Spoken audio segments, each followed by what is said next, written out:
You know what, இப்போல்லாம் நான் எப்பவும் யமஹா பத்தியும் அவங்க பைக்குங்க எவ்வளவு ஆசம்ன்ற பத்தியும் யோசிச்சுக்கிட்டு இருக்கேன். யமஹானா உடனே உங்களுக்கு என்ன தோணுது? Racing obviously.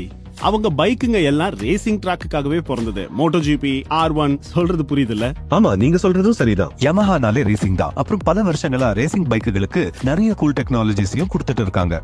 ஆமா, எனக்கு தெரியும். அதுல ஒண்ணு தி அமேசிங் ட்ராக்ஷன் கண்ட்ரோல் சிஸ்டம், சுருக்கமாக TCS. நிஜம்தான், இது யமஹாவோட ரேசிங் பைக்ஸ்க்காக செஞ்சது. இது யமஹா ரேசஸ்க்கு அவங்க பைக்ஸ்ல ரொம்ப தேவையான டிராக்ஷன் கிரிப்பை கொடுக்குது. அதனால பர்ஃபார்மன்ஸையும் அதிகமாக்குது. இந்த டெக்னாலஜி அசத்தலான விஷயம். இதனால எனக்கு கம்ஃபர்ட் ஜாஸ்தி, நிறைய கான்ஃபிடன்ஸ் அண்ட் பக்கா கண்ட்ரோல். ரேஸ ஜெயிக்கிறதுக்கு இதை விட என்ன வேணும்?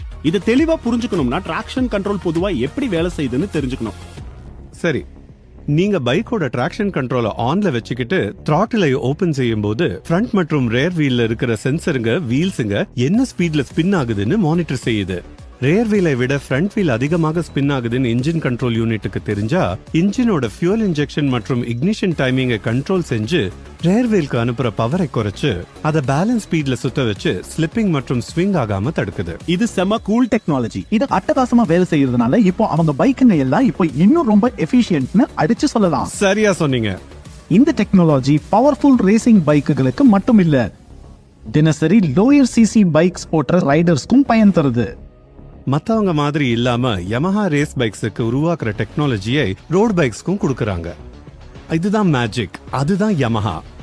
நம்ம இந்தியா மிகப்பெரிய நாடு, இது தெரிஞ்ச விஷயம். அது மட்டும் இல்ல, இங்க விதவிதமான லேண்ட்ஸ்கேப், சவாலான டெரைன், இப்படி இருக்கிற நிலைமைக்கு இந்த டெக்னாலஜி எப்படி உதவுதுன்னு பாப்போம். உண்மையா சொல்லணும்னா இந்தியன் சிட்டிஸ்களை பத்தி சொல்லணும்னா ஒரு வார்த்தை போதும், இன்கிரெடிபிள்.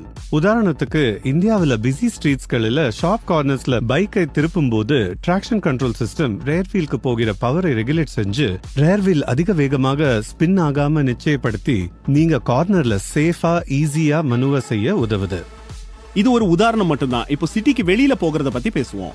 சாஃப்ட் ஆஃப் ரோடிங்ல கரடுமுரடான ரோடு மேல பைக் ஓட்டுறீங்க. இப்போ டிராக்ஷன் கண்ட்ரோல் சிஸ்டம் ரேர் மற்றும் ஃப்ரண்ட் வீல்ஸ்களோட வேகத்தை மேட்ச் செஞ்சு உங்களுக்கு கண்ட்ரோல் ரைடுக்கு தேவையான அதிகமான டிராக்ஷனல் கிரிப்பை கொடுக்குது. இது அசத்தலான விஷயம் தானே? நிச்சயமா. நான் வெட் ரோட் கண்டிஷன்ஸ் பத்தியும் யோசிச்சுக்கிட்டு இருந்தேன். யமஹா இருக்கு, கவலை எதுக்கு? நீங்கள் வெட் சர்ஃபேஸ்ல ஓட்டும் போது டிராக்ஷன் கண்ட்ரோல் சிஸ்டம் திடீர்னு அதிக அளவில் பவரை ரேர் வீலுக்கு அனுப்பாது. இது ரேர் வீல் சுழல்வது அவுட் ஆஃப் கண்ட்ரோல் ஆகி பைக் அன்ஸ்டேபிள் ஆகிற வாய்ப்பை குறைக்குது. வாவ், இப்போ நோ வரிஸ். இப்போது நம்ம எந்த பயமும் இல்லாமல் ரைட முழுமையா என்ஜாய் செய்ய முடியும். நம்ம ரைட் எக்ஸைட்டிங்கா, என்ரிச்சிங்கா இருக்கணும்னு நமக்காக எத்தனையோ செய்றாங்க யமஹா.